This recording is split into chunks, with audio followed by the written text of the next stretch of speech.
think congratulations are in order. Why is that? Our Free Brittany Griner campaign paid off. Dude, like there's only She's home, baby. She's there's home. only like certain things that I do that I feel like, all right, I really made an impact. I really feel like I made an impact on this one. That's one you can, when you go to your grave, you can feel good about that one. You got her home. Congratulations. I mean, I'm not gonna say like I like physically went over there, picked her up, and brought her back, but I pretty much did everything else. Pretty much did everything else. Isn't it wild, just the reaction? Golly, like the that? polarizing, and then the reactions to the reactions. Right. Like it's crazy. I mean, it's so amazing how fast we move to our teams and our side. And if you're right wing, you have an opinion on it. If you're left wing, you have an opposite opinion on it. I mean, it's literally like it takes no time at all. The drop of a hat, we're rolling the run to our corner. And it's funny because I think if you like literally sat two people down that like you would say have different opinions, like you would ask them the basic questions like, do you agree that we should bring home an American that did not commit a violent crime or anything like that, like something very minor like Brittany Griner? Do you agree that we should use efforts to bring them back? Yeah. And I think everybody would say yes. I think so too. I think professional athlete, man, woman, race, orientation, doesn't matter. Yes, bring them back. Like, and especially Russia. Yeah. Okay. So I think that. Two is like, do you think that you can put a price on a person's life? No, I don't think you can put a price on it. Yeah. Like, I think everybody would agree that like what's killing me is when everyone's like, well, if it was LeBron James, he would have been back months ago. It's like, what? I don't think that's how it works, but there's a process. Yeah. And then two is no, like I'm sorry, like I'm sorry. First of all, LeBron James would have bought himself out of it. Yeah. He'd have been back by himself. He wouldn't need us. But then two is like that drives me crazy. Like now you're going to throw like the gender card and you're going to throw that, women aren't valued the same as men. Like, look, I think we all agree that getting an American back to the States that's imprisoned in a, I would say hostile country. Yeah. Yes, we all agree that we want them back. Now, where, people want to find all these nuances like, well, we still have this, and we need to bring military back. Yes, I agree. But like, let's also look at the whole picture. Yeah. Should we have given up what we gave up? I don't agree with that. Yeah. Seems like a pretty one-sided trade. That's not a good trade. But like to also expect, hey, we just picked Brittany Griner over, our Marine that's over there. I'm pretty sure they're going to hold that Marine a whole lot tighter. They're going to want a lot more for it. Yeah. So it's not the same negotiation. Yeah. I mean, there's conflicting reports of what was offered, and obviously I'm no expert on it.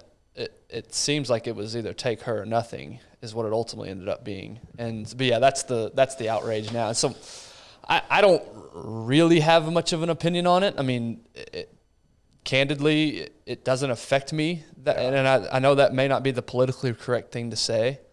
Now, from a human perspective, obviously, I'm happy for her. She's back with her family. That's awesome, and she's out of that. From a human perspective, that's great. But I guess my other perspective is, you're a high-profile individual. You're flying to a hostile country in wartime with an illegal substance for that specific area. So does that mean she should have got a 9-year sentence? No, but have some wherewithal, have some situational awareness, and understand the situation you're putting yourself into. Yeah. And and just to be transparent with you, men or women, that's a lot of times the mentality is that, oh, I'm above it. Like they're not going to bust me. Right. Like I am who I am. I'm playing professional sports over here. Like they're not going to do that to me. And that's what's unfortunate. And that's honestly, that was probably my biggest hesitation is like, look, you chose to do that. Now you're asking for everybody else to bail you out. Yeah. Was it extreme? Yes. Probably. Should we have intervened? Yeah. Ultimately, I think we should have. But then to make it everyone else's fault and it's not yours. Right. And that's where I have an issue with it. Yeah. You've traveled overseas. I obviously born in another country. Yes, I've smuggled stuff in my butt before. But there's certain rules you have to adhere to. Yes. Knowing where you just have to. Yes. It's different cultures, different laws. You just have to, again, you just have to be aware of where you're going, and you have to play by the rules, whether you like it or not. Yeah. You're choosing to go over there. You're choosing to partake. Yep. Have some awareness to know, hey, maybe this is, and again, maybe she was thinking, maybe she forgot about it. I don't know. She didn't know she had it on her. Maybe she was thinking, this is such a small amount. It's not going to make a difference. I have flown with scissors in my backpack multiple times. I want to be. I'm embarrassed. I want to be I want to be as charitable as possible for what could have happened. And I also agree that we should have done everything to bring her back. I guess my point is, let's not play like she's just this massive victim. She contributed 100% to the situation. 100%. It's the same example of, like, handgun laws are different in every state. Mm-hmm. And if you are ever traveling with a handgun or a firearm, really, for that matter, if you just drive across a state line, you are now doing something that was legal in the previous state and illegal in the next state. Yep. And you're subject to those consequences. Yep, that's a good point. So it's your job to know where you're going and what you're responsible for. Like, so if you're going to drive from, say, Texas, where open carry is legal, you can have a handgun in your vehicle. If you drive through, on your way to Oregon, you're going to pass through 3 or 4 states that it's illegal to drive with a firearm in your vehicle, the same as it is in Texas. Yeah, you may have to, it's got to be in different cases. It's got to be locked. There's all these rules, but it's your responsibility to know it, because guess what? The laws don't change just because you don't know it's a law. It's a law in that state, and you'll be prosecuted in that state. Same thing here. Whatever she had here, wherever she lives in the States, legal, maybe medicinal, whatever, you need to know that this country you're going to, that it is illegal. That's your responsibility as a human. Mm-hmm. It's not anybody else's fault. It's not the United States' fault. We don't dictate the laws of their country. We don't have anybody in their legislative branch, judicial branch, which they don't have. They don't have. They have Putin. They've got the Putin branch. But you know what I'm saying? It's not our fault. And it's not our fault that, look, ignorance is not an excuse. Right. And so I'm with you on that. Like, you got to be responsible for your own actions. The gun carrying example, guess who doesn't have to worry about that law? Me, because I don't own a gun. I don't carry a gun. Great. So I don't have to think about it. If I choose to partake in that, though, and I want to, it's now my responsibility to understand the different laws and So, and another thing I'm over is just the fake outrage of why we didn't get the military vet. Yeah. Like, if you're that upset about it, what are you doing about it? Or are you just fake outrage so that you can get points in Twitter from your political side? Yeah. If you're truly outraged about it, go do something about it. But the fact of the matter is 98% of us don't really care. Yeah, and literally, again, as of this week, don't care anymore. Don't care anymore. We're all over it now. Yeah. And that's not politically correct to say, and it sucks to say. I'm not saying I don't care about it. Let me, thank you. But you don't. If you did, you would do something about it. The masses, like, you've moved on. You went on your social media rant, and now now I'm on to something else. Exactly. So that's what the fake outrage is bothersome to me. And not that I'm not guilty. I've done it before, but as I get older and think through it more, unless I'm actually willing to change my actions, it's not something that I'm going to give myself permission to be upset about. Yeah. I agree. And so that, again, it's all just trying to score social points is what it is, trying to look good. Yeah. The fact of the matter is most of us don't care. If we cared, we would be doing something about it. That's right. And that sucks from a human perspective. That I feel bad for the guy, but do I feel bad enough to go out and petition and make a big? Obviously I don't, because it hasn't changed my behavior. Yeah. Yeah, that is an honest perception. And I think everybody listening to this, not everybody, most people listening to this have to look at ourselves and say, well, maybe I think I care, but do I really? Yeah. Am I doing something about it? It's just like, it's the weight loss deal. Yeah. Like, I hate being overweight. Well, do you? Yeah. Or are you willing to actually do something about it? This is why I respect nonprofits so much. And now, again, we're not going to go down the road of the ones that are doing the right thing or not, but people that dedicate their lives to causes that don't personally affect. Now, I know a lot do personally affect them, or have affected them. But there's a lot of people that they're touching that it doesn't personally affect them, and yet they're still That's why I have so much respect. And there is a sacrifice to it. Huge. Like, there is. You're foregoing a lot to work for a nonprofit. I would know. My parents worked for one. Yep. you're foregoing a lot of pleasure in this life for the service of other people. Yeah, I literally had this conversation today. It was, man, there would be, and this kind of goes back to the faith conversations we had, man, it would be such a freeing feeling to do something that you're like, man, like this is definitely my purpose, right? This is what I was created to do. And I don't care what the income is because I have faith that God's going to provide whatever I need. And like he did with your parents, like it may have been a struggle. It may have been hard. They had to work their tails off and there was things that they were without, but they had enough to raise boys to be successful men. Right. Yeah. And I would love to get to the point where it's like, not all in my hands and on my shoulders. It's like, look, I'm going to go serve and you know what?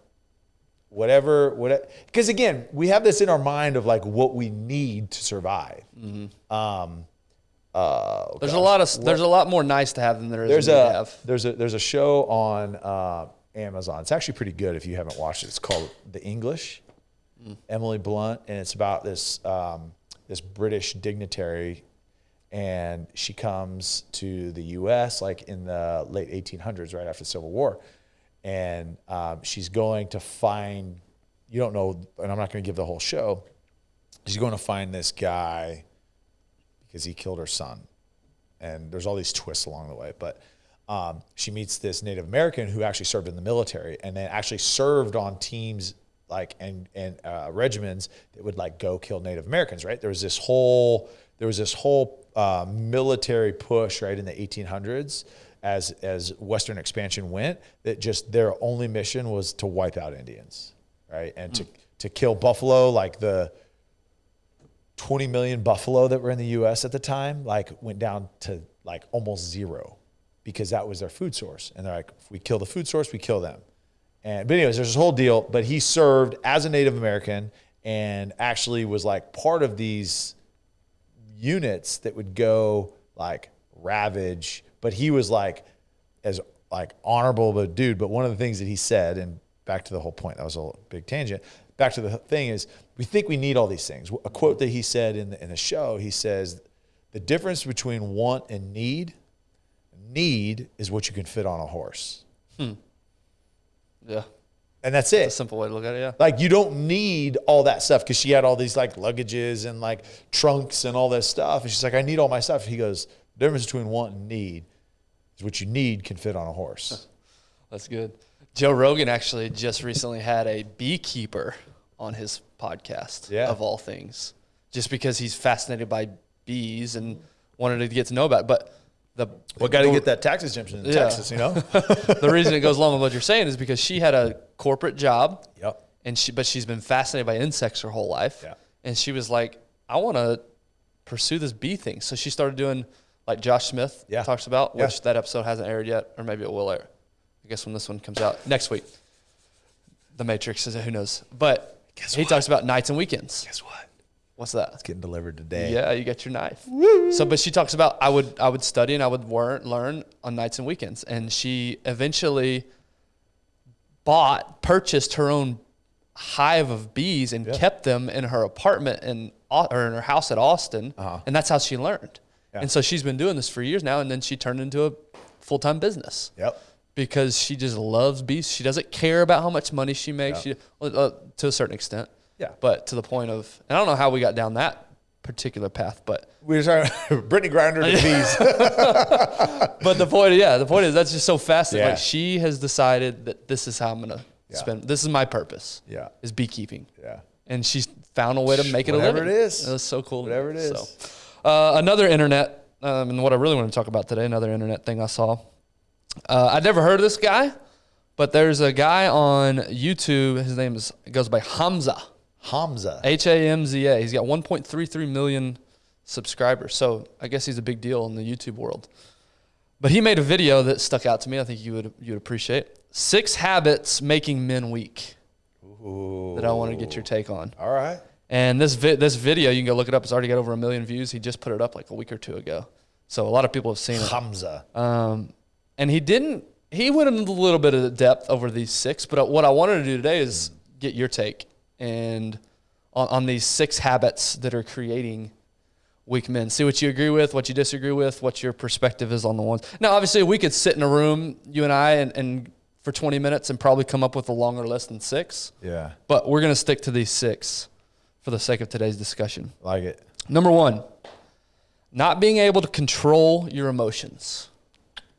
That's a habit that's keeping men weak. Yep. What's your take on that?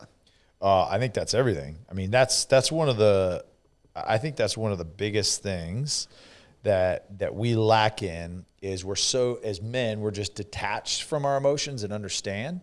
And if you can't recognize it, you can't recognize that there is an overwhelming power that emotions play on you, right? And we've talked about it, like, you know, your ability to make, you know, wise decisions, your ability to critically think, your ability to like suppress negative thoughts and not just let them come out.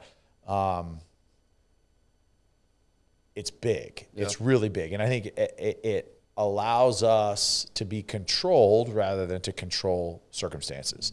Because again, it's this rush of whatever you want to call it, adrenaline, all these things that like, and now like you are now at the mercy of your emotions as opposed to using those emotions for your control or for your strength. Yeah. And definitionally speaking, control your emotions, not literally, because you can't control the emotion. You control the reaction. Yeah. You control the reaction to the emotion. Yeah. One of the things, have you been watching? So I said control your emotions. That's not literally what it means. It means when you have the emotion, what do you do with it? Yeah, exactly. That's our inability at this point. What is the output of those emotions that you feel? Right. Have you been watching Limitless with Chris Hemsworth at all? No, but I saw the preview and I want to see it. It's kind of corny, but it's literally, it's a little bit because it's like, you could tell it's totally staged. The trailer looked amazing. It is, and it's great. And it's like, it's visually, it's really, really, really well done. But dude, it's crazy. Like literally, because he's pursuing longevity and that's his goal of this show.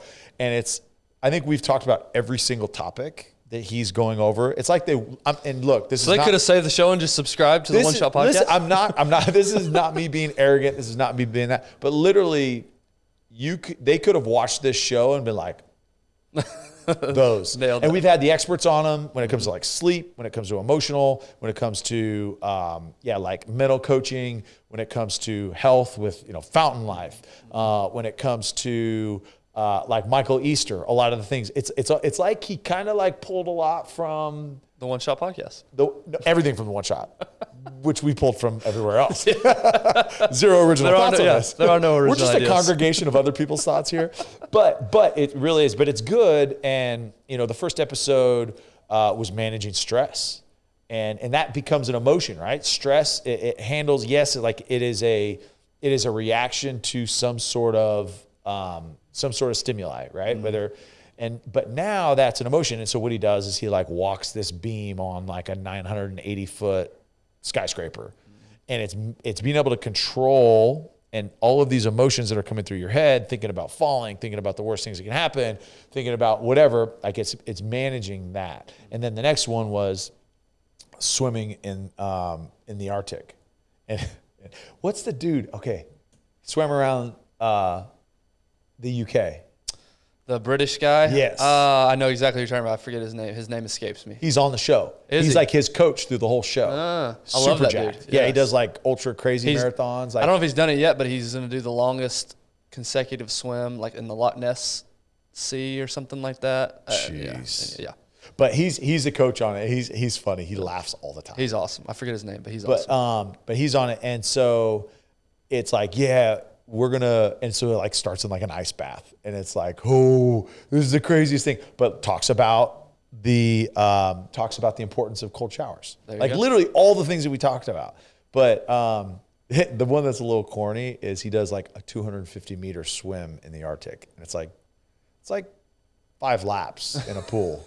Like it's okay, and then the angles that they use, and you could tell like they're yelling at him, but then like. They're literally on the shore and they're like right over his shoulder. Like it's not that long of a swim. So it's a little corny and controlled, but the overall premise of it is really good. And then they try to get scientific and it's not. It's like they go down to cellular levels and they always like correlate it to like little machines or little warriors that fight this, and then they die if you don't use them. So it's a little bit corny, but I mean, it's a Disney Plus show, but like the concept of it is pretty good. But managing emotions is one of the things that they talked about. Yeah, I'd say if you think you have control over your emotions, take care of a 2-year-old for any extended period of time and see how good your control is, because that's my biggest struggle, man. 2 to 5-year-old. Yeah. Well, and I have both, unfortunately. Fortunately, but unfortunately. But it's amazing how short my leash can be at those times. And it does make me feel like a worse person when I react that way. Every single time. Even though I know I shouldn't. I know I should calm myself down. It's just it feels so good to yell, to get upset. And that keeps me, I mean, that doesn't help my relationship with my kids. No. Now, obviously, it's all about dose. There's time and place to yell and raise your voice. But I do it too often. Same. I've let my emotions Same. And the short-term feel-good of getting it out that way take over what I know to be true, which is I need to approach this in a much healthier way. You talk about being weak, right? There's so many instances where our emotions make us extremely weak, because then we make decisions without thinking. Right. And so a couple examples. Talk about parenting. Same deal is, what teaches our kids more to be able to show restraint in difficult situations when you want to get upset, you want to do that? What teaches them? Yeah. Because when you're yelling all the time, and that's me, and that's my wife, I'll throw her under the bus. Like, we both do that.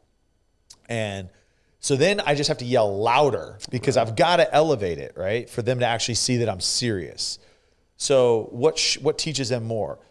Marriages, right? Emotionally, if like you feel hurt, or if you feel disrespected, or you feel this, you know what? Screw that. I'm gonna get back at her. And then you go do something really stupid. And so like I see that all the time. Yeah. All the time. And I mean, I'd be lying if there wasn't times that I was so mad that I'm like, forget it. I'm out. I'm just going to leave and see if she really misses me. Or I'm going to get her and I'm not going to help her with anything. See how much she really needs me. Like dumb decisions, because the emotions in my head are telling me to do that. So again, just a couple of examples. No, it's amazing how much it weakens you if you're not able to manage your reaction to those. Yep. Number 2 and 3, we've talked about a bunch. We won't go in super depth, but he talks about lack of proper sleep. Yep. And number 3, lack of proper nutrition. If you want to hear our thoughts on that, listen to the last 50 episodes. Yep. Those are 2 that have making me super weak right now. Number 4, gaming and technology use was his number 4 reason. Is it good or bad? That it's making men weak, the overuse of gaming technology. Yeah. What's your 100% initial reaction? Yeah. 100%. Why do you think like trades are making so much money and charge us so much to do stuff like around our house? Like handymen, plumbers, electricians, is because as a society, we don't know how to do anything that our parents knew, that their parents knew. Like, we don't know how to do anything because we live in a virtual world. Like, we're not actually out doing things. Right. We're not feeling what it's like to repair patches in the wall. We call someone and they come fix it. Or we're not feeling what it's like to fix our refrigerator, or what it's like to go mow your lawn, or what it's like to go trim trees, or what it's like to do something physical, because we live so much in this world and all of our free time is consumed by this virtual world that we're not actually doing this. And then again, talk about you live in this abstract reality, whether it's Fortnite or it's Madden or it's whatever these video games are, is now one, it's that window that you're spent there does absolutely nothing for your real life. Yeah, agreed. Nothing. Agreed. Another element to it is what it does to your social life, because it's replacing the need for in-person interaction because you can go on all these games, you can play electronically with people from all over the world, which is cool. Yeah. But I mean, we were out to dinner a few nights ago, and there was a table of 4, probably 13 or 14-year-old girls, and every single one of them, they were sitting at the table together. Every single one of them was on their phone. They weren't talking to each other. And so this technology use and we've talked about this before. Yeah. It's not, we're beating a dead horse perhaps, but they're not even interacting when they're in person. Yeah. They're still interacting on the social or on whatever technology that they have in their hand. Yeah. And so it's replacing that need to go seek community and go seek relationships in person, and even seeing any value in those relationships. Yeah. Because if I can get everything I need socially by sitting here in my couch and not have to move a muscle, why would I go out and try to make new friends? I've got friends on here. Right. Well, and that's the social aspect. I just think that like if you're not growing, you're dying.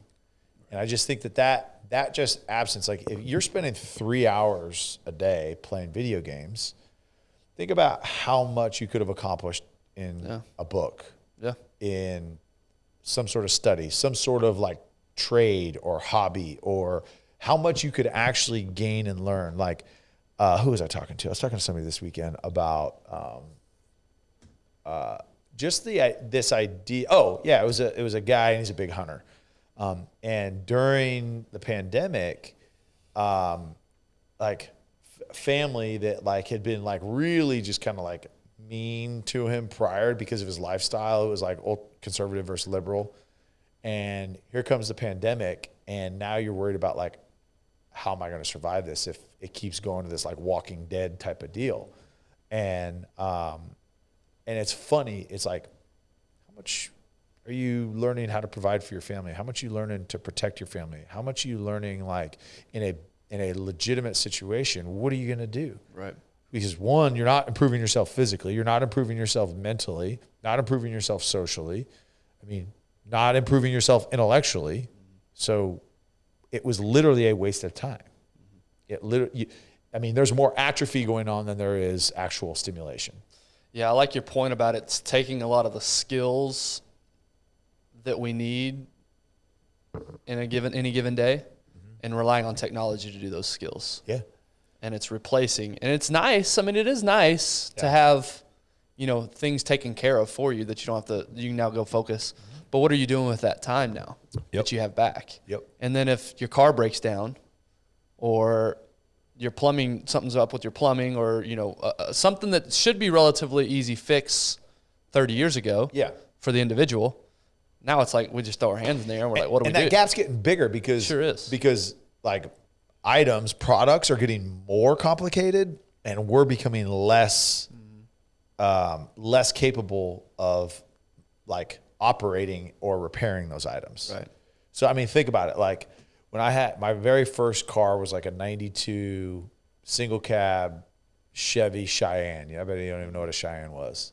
It was like the cheap version of the Silverado. It wasn't even a Silverado because it was a cheaper version. Right. And I remember like how simple that engine was to fix, how simple it was to like change air filters, how simple it was to change oil, how simple it was to change spark plugs, how simple it was I lowered it by myself. I mean, all these things that I did because like, okay, look, the vehicle itself is like, it's pretty simple. Like I look at it now and I'm like, I don't even know where to start. Like this, you got to be a computer scientist. It's all like computer. Like, if I'm lifting, I got to be able to write a program to be able to like lower this vehicle. It's like, no. So again, it's just the time spent in technology and social media, or using technology as opposed to using actual physical traits and knowledge. Man, that gap is just widening on our ability to be able to operate as men. Yeah, number 5 goes along with number 4, and we've talked about a lot, but the use of social media. So that same replacing your actual community with an online community. Yeah. I did something this morning I don't usually do, try not to do, but I woke up before my alarm, and instead of just getting right out of bed, I sat on my phone, and before I knew it, 25 minutes was gone. And I just sat back and think, that was 25 minutes just doing dumb, mindless scrolling that made no progress to anything. Yeah. And just how quickly, even as a 35-year-old who lived in a time before social media, who should be able to handle it a little bit better than a 12-year-old, I get sucked in just as easy. Yeah. And think about that's 25 minutes this morning, another 30 minutes this afternoon, another 45 minutes tonight. Before you know it, 2 hours of your day is gone when you could have been dedicating it to 100 other things. 100%. And think about too, the content that we get drawn into, right? Because of algorithms, just because of our like nature, is what does it do? Like, we're creating drama, because I think just all humans in some capacity like drama, but we're creating drama and the emotions associated with that because we continue to feed it, right? Like, you probably come across like something about Brittany Griner, and then you start reading through that, and then that connects to another reel, and that connects to this, and is taking you all these places that the what? No, come on. The brain? Yeah, you reference it all the time now. I'm giving you a chance. My brain's not functioning apparently. I blanked. I was trying to put it on you. The chemical in your brain. Oh, dopamine. Dopamine. The dopamine hit that gets you riled up, right, because you're reading something, and then you want to read more, and you want to read more. And so now you're putting stress and you're putting undue emotions into your psyche that now, like, you're creating something and creating conflict that is unneeded and unnecessary. And that's like why a lot of people don't watch the news, because it's like, look, I'm just going to watch it just to get pissed off, or just to get upset, or just to get sad. And like, I don't need that in my life. I don't have space for that. And that's why I respect people that really are pulled away from social media altogether, because they don't subject themselves to that. And then people that keep up on current events, but like don't watch the news that just like devastates you. Because again, that's space that you could be putting something positive and productive into, that you're filling it with crap. Yeah, absolutely. And then the last one that I want to finish on, he actually started with this one, but I just think it's an interesting one we don't talk a whole lot about, the use of porn and how it's creating. And his explanation was interesting, because he talks about, human evolution. The original goal was to spread your seed, impregnate as many as you could to keep your lineage going, right, and keep passing down your genes. So you believe that we're polygamous, not monogamous? Unfortunately. You do? Starting to lean that way. Hey, we need to do a double date soon. We need to talk to you and Whitney together. But he says, so what do you do to attract the opposite sex? You take care of yourself physically. Yep. You're the dominant species. You're the alpha male. You do these things to set yourself up to attract the opposite sex. Think about when you first started working out. I know for me, it was, I could say it was for the athletic side. It was 1,000% for the opposite sex. Yeah. This is going to attract, all it did was attract dudes, but this is going to attract the opposite sex, me to get big and buff and strong, take care of myself and nutrition. And so his point was, if that was the original intent to be able to attract the opposite sex, now I can plug in my metaverse goggles, or I can log on the internet and have porn right in front of me. And I don't have to do anything. I can have any girl I want in the entire world, from my perspective, any girl I want in the entire world. And I don't have to do a single thing to go get it. It is right there at my fingertips anytime I want it. Now I don't have to take care of my nutrition. I don't have to take care of my exercise. I don't have to go try to make a bunch of money. I don't have to do anything to attract the opposite sex. And that need I'm still able to. Now, it's not as good. We can get in that discussion. It doesn't fulfill that same, but for the short-term dopamine hit, it does. It fulfills that need of sexual desire, which is, I need to do my thing. Yeah, and just, there's a really good pastor. He said some things that just make me laugh sometimes. But Miles McPherson, he's out of San Diego. He's at the Rock Church. And he speaks, and he's been a part of Christian ministry for professional athletes that Tiffany and I have been a part of for a long time. But he broke it down, like, and there's science behind what porn actually does to men, and what it is. It's like you're exactly right. Like, it's just that, like, hey, look, like I got my cake and eat it too. I literally don't have to do anything, and I can like get satisfied however I want. But what it does mentally wired, especially to married men, and it's even worse. It's even worse. It's just, I'm not going to say even worse. It's debilitating regardless who you are. But what it does, though, is like there is a chemical reaction when you have sexual intercourse with someone. There is a chemical reaction that happens with that individual, right? And so there is a connection there that you will now have with that person that can never be undone. And then porn emulates this. So if you're married, now you're having these experiences with someone else, and there's a chemical reaction that actually like takes place, that there's a connection there. And then what happens though is what's really hard is that it's a slippery slope, and you become weak, and then you become, there's the addiction aspect of it, right? So talk about weak, and I don't mean to overplay the word addiction, and addiction equals weakness, because I do recognize that there are things that addiction is very real and it's very hard, but you've got to start it, right? And it takes you, and then it takes control over you. So now you're a servant to this addiction. Right. It's almost robotic. Yeah. You're not controlling that anymore. And then you've got to fulfill, and then you got to fulfill more, and you got to fulfill more. And we've talked to multiple human trafficking. The leading cause for human trafficking right now, you know who the biggest consumers of human trafficking are? United States. Because our porn addiction here in the United States is so strong that now kids in Southeast Asia, kids in Eastern Europe, kids in South America, kids in all over the globe are now being trafficked, and they're being virtually trafficked.